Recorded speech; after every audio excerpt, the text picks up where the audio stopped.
complicated when it hurts.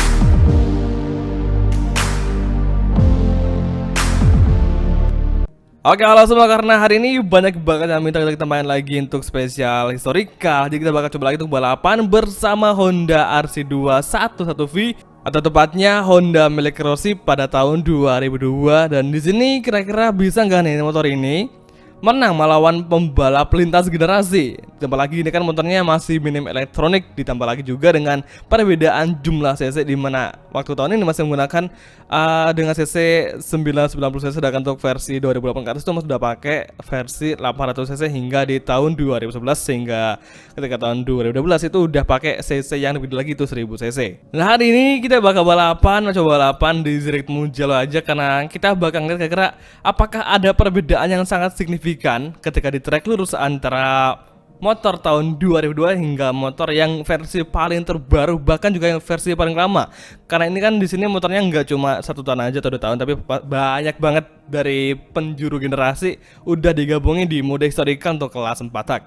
Jadi kalau gitu kita langsung lanjut masuk ke Zircon Mugello. Kita bakal lebih dulu untuk melakukan sesi kualifikasi agar bisa start dengan posisi yang cukup baik dan gak harus start dari belakang. Siapa tahu aja kita bisa menang, meskipun perjuangan kita kadang juga nggak terlalu susah. Tapi kalau kita udah dapetin sama rival yang kayak Casey Stoner di Ragunan Saka kemarin, ketika awal kita bikin channel baru, itu bener-bener performanya si Casey Stoner kenceng banget, beda sama kita yang kadang-kadang juga kita masih suka kalah ketika di trek lurus melawan tim lainnya. Waktu itu kita pakai Yamaha 2004 dan itu benar-benar berbeda jauh performanya dengan motor si Casey Stoner. Lihat nih, ini aja pedoknya bener-bener klasik banget, nggak ada modern sama sekali. Tapi emang sih di sini kan awal pergantian ketika dari mesin 2 tak ke mesin era 4 tak.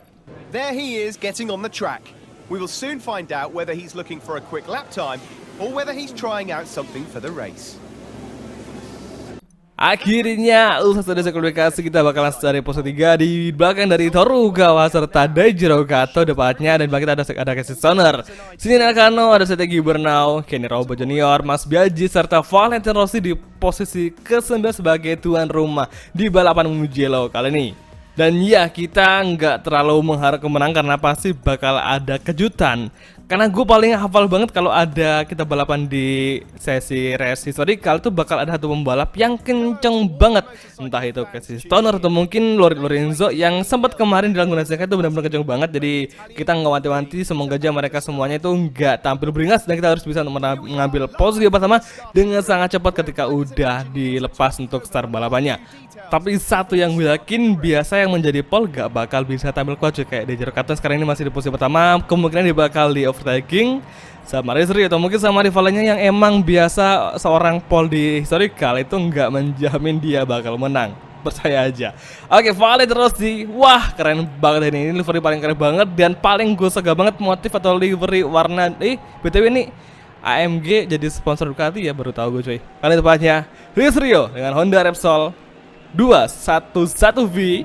Bisakah menaklukkan liarnya Honda di sini, atau malah jujur kita harus terseok-seok dengan susahnya membawa Honda untuk versi tahun. Wah, ini umbrella girlnya astaga ya, bajunya itu bener-bener klasik banget ya, nggak ada model-modelnya cuy. Tapi nggak masalah, yang penting performa tetap menjadi yang utama, dan pastinya kita harus bisa untuk tampil dengan sekutukannya. Dan di sini kita setup gearnya kita agak sedikit kuatin di top speed, karena ini motornya cepet banget limit. Kita gear 6 aja di pertengahan trek lurus Mugello itu kita nggak bisa untuk kenceng lagi. Jadi gue tahu nanti kalau udah di balapan kita jangan sampai dikalahkan sama motor yang udah versi tahun 2012 yang mana sisinya udah tinggi dan ditambah lagi dengan pembantuan elektronik yang makin sempurna. Jadi kita harus hati-hati dan kita harus selalu stay fokus, stay calm, keep fokus ke fight untuk menang di sesi race Mugello historical kali ini. Oke, semangat.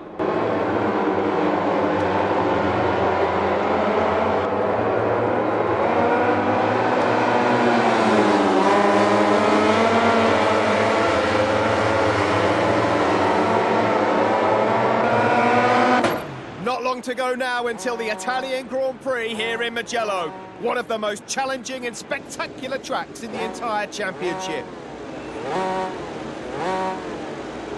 Oke semua, ini dia secara kelas MotoGP itu historical bersama Honda RC2 11V and on the way. Dan sini ada nomor 1 Ducati Casey Stoner dan Kenny Robo Junior. Strategi bernama di depan kita malah tergeser ke posisi sekarang kita overtaking kembali menuju fast corner. Kita overtaking awas lagi kita malah lebar sayang sekali dan banyak Casey Stoner berhasil mendefense kita dan nampaknya kita di belakang masih ada strategi bernama hati-hati fokus fighting. Nah, kali ini Casey Stoner berhasil kita overtaking dari sisi luar masuk ke dalam kita blocking langsung di tikungan ketiga. Luar biasa fokus mengejar Daijiro serta Torukawa bisa kita melampaui Torukawa serta Daijiro untuk lap pertama kali ini. Pak Rossi Ducati Desmo 2012 udah bisa tampil kuat dan dia kayaknya bakal tampil mendominasi. Pokoknya kita harus hati-hati, kita nggak boleh sampai di overtaking sama seharusnya, karena kalau kita udah di overtaking itu pasti kita langsung ketinggalan jauh sama performa dari motor yang versi tahun 2012. Yang pasti kita harus hati-hati aja, semoga kita nggak sampai ngebuat celah yang bisa dimasukin sama Valentino Rossi untuk versi tahun 2012. Oke, Daijiro kali dekati dari si luar dan Valentino Rossi kembali masuk. Astaga, kecolongan bener aja. Dia cerdik banget, dia ngambil dari sisi terdalam. Ya, bener aja kan. Kita overtaking Daijiro dan akhirnya Honda Repsol berhasil tembus ke posisi 3 lagi setelah mau overtaking Daijiro dan kali ini Valentino Rossi langsung ngejauh. Bayangin aja, akselerasi top speed dari Ducati Desmo 12 emang paling beda banget sama Honda RC untuk versi tahun 2002. Ini dia Vanna Chica yang menuju Vanna Sektor. Bisakah Ricci Ducati Valentino Rossi yang sekarang udah mulai ngejauh dan gak bisa dikejar? Entry gunner tikungan terakhir lap pertama. Jorge Lorenzo di belakang kita. Hati-hati, pasnya Lorenzo bakal tampil dominasi setelah bisa mendekati kita untuk track lurus dan Ducati tuh langsung ngejauh kita nggak ada. Ini gear 6 pasti langsung limit habis ini cuy. Ini benar-benar parah banget dan Lorenzo di belakang rapat banget. Wah, apa-apaan nggak bisa dibiarin. Valentino Rossi berhasil overtaking Torugawa. Jelas sekali perbedaan antara pembalap atau motor untuk versi 2002 sama versi 2012. Wah, gokil, ini gak nyangka ternyata. Wah, lagi-lagi Lorenzo mau overtaking. Kita kembali, kita overtaking kembali Lorenzo untuk posisi ketiga dan akhirnya di akselerasi kita berhasil menang posisi ketiga. Luar biasa. Rizrio masih stay fokus, stay calm untuk mendefense serangan dari Lorenzo yang ada di belakang. Dengan perbedaan yang cukup jauh, kita cukup was-was kalau di track lurus ini. Benar-benar kita harus lebih hati lagi supaya kita nggak sampai ngebuka celah. Kalau bisa kita bakal ngedefense laju dari Lorenzo dimanapun dan di posisi keberapapun. Kita nggak ngebiarin motor yang versi tahun 2012 itu lepas dari pertahanan kita. Oke, high speed corner menanjak tikungan ke-9. Nampak jelas bahwa si Rossi dan Ducati Desmo 12 udah mulai ngejauh dan udah mulai bisa ninggalin lawan-lawannya.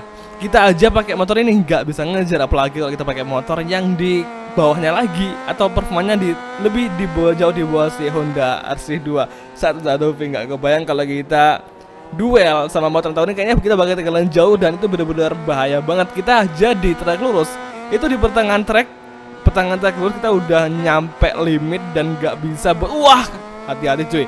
Jadi yang biasa kita di track lurus tuh bisa mentok gear 6 sampai di penghujung track lurus, tapi kalau dengan Honda ini atau Honda 2002 itu kita nggak bisa untuk ngedapetin hal seperti itu, karena itu benar-benar mustahil banget bagi Honda RC2 11V. Kali ini Lorenzo di belakang mengejek dan langsung malah keluar terkasta gagal. Lepas lagi Lorenzo di belakang kiri kita. Hati-hati, kita overtake kembali di tikungan pertama. Kita hard braking dan akhirnya kita berhasil melampaui lagi Lorenzo untuk posisi ketiga. Dan lagi Lorenzo kembali mengejar, masih mencari peluang dari Rizrio di sini. Bisakah Rizrio bertahan dari serangan Lorenzo yang udah mulai menerkam kita? Keep focus, keep fighting, masih mencekam. Mampukah Honda RC2 satu mengejar Torugawa? Atau malah justru kita harus dikalahkan oleh Lorenzo dengan Yamaha YZR M1 di tahun 2012. Akselerasi track lurus menuju tikungan ke-6 di depan. Kita harus bisa bertahan karena ini juga kondisi ban kita udah mulai panas dan sepertinya kita udah mulai kehilangan grip untuk ban depan dengan secara perlahan-lahan. Oke, sektor kedua, high speed corner menanjak tikungan ke-8. Bisakah kita makin jauh lagi meskipun kita di track lurus? Sangat jelas perbedaannya sama si Lorenzo. Dengan game kedua bisa kita menang di sini. Oke, kita hard braking di tikungan ke-10. Hati-hati, keep focus, keep fighting. Balik ke kiri. Dan tadi nggak habis pikir kita bisa mendefense tuh dengan sangat-sangat terpaksa banget cuy. Kita sampai keluar track loh, bayangin aja. Kita ngedefense di Lorenzo itu Yamaha 12, kita sampai membuat pertahanan yang nggak diduga sama orang lain. Itu sampai nekat keluar jalur. Itu bayangin aja betapa seramnya kalau misalkan kita salah ambil jalur hingga kita menghantam papan pembatas, itu bakal sangat-sangat merugikan bagi diri kita sendiri. Jadi kita nggak boleh sampai mendefense dengan sangat lagi. Kita harus bisa untuk mendefense dengan sangat halus tanpa harus ngebuat insiden cukup berbahaya. Oke, Tracklurus mengejar Torugawa, mencoba slipstream bisakah? Rizrio mengejar Torugawa di sini menuju lap keempat di Mugello Grand Prix. Track lurus dan Rossi menjadi fase overtaking Torugawa dari si kanan. Kita terus mengejar overtaking Torugawa dan akhirnya yes berhasil. Kita berhasil mengovertaking sekaligus bertahan dari sang Lorenzo yang di posisi. Wah, malah lebar, kita malah terlalu telat ngerem tadi sehingga kita malah lebar dan Lorenzo udah lagi nempel kita. Hati-hati, tinggal kedua Lorenzo mengejar dari si kanan. Tinggal ketiga lagi Lorenzo masih bisa mengejar, mampukah Rizrio bertahan di serangan Yamaha 2012 dan nampaknya udah mulai jauh, yang berarti kita udah bisa untuk meninggalkan Lorenzo di sisa balapan kali ini. Enggak Lorenzo, enggak Rossi, mereka semuanya tampil sangat cepat di track lurus. Jadi pokoknya untuk motor versi 2012, pokoknya jangan harap kita bisa menang melawan ketiga motor itu. Pokoknya Honda, Yamaha, Ducati untuk versi 2012 itu benar-benar kencang banget. Dan kalau kita mau menang ketika di track lurus tuh benar-benar mustahil banget, kecuali kita bisa ngedefense atau mungkin mengejar juga di tikung, karena biasa kita lebih bisa memiliki keuntungan di entry corner sama di tikungan aja. Nah itu geseran Rossi udah 4,64. Nah itu benar-benar jauh banget, nggak bisa dipungkiri. Wah, Lorenzo crash. Wah, ngapain crash dia cuy? Wah, kok malah crash dia, padahal dia udah rawat sama kita, kok malah dia crash dia. Kayaknya si Lorenzo tadi sedikit refleks sehingga dia crash. Ini biasa banget terjadi karena biasa ya kalau udah di belakang kita, kalau dia takut atau mungkin menghindar, kadang mereka juga suka refleks cuy untuk menghindar dari tabrakan. Makanya mereka mungkin tadi sempat ngerem mendadak hingga akhirnya ban depannya slip dan membuat si Lorenzo harus crash dari perebutan gelar juara bersama Rizrio. Sayang banget sih.